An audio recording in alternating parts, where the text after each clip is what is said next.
ఎందుకు వదలరు? ఇలాంటి పరిస్థితిలో ఉన్నందుకు బాధపడాలి. నాకేం అర్థం కావడం లేదు అత్తయ్య. నాన్న నన్ను చూసి తట్టుకోలేకపోతున్నాను. నాకు ప్రాణం పోతున్నట్టు అనిపిస్తుంది అత్తయ్య.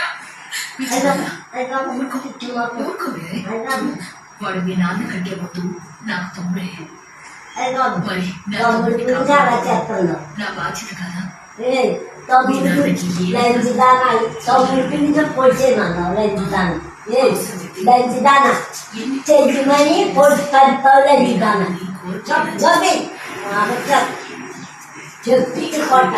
భయపడటం మానేసి ఆ మహాలక్ష్మి వెళ్ళిపోయిందన్న ఆనందంగా ఉంటున్నా.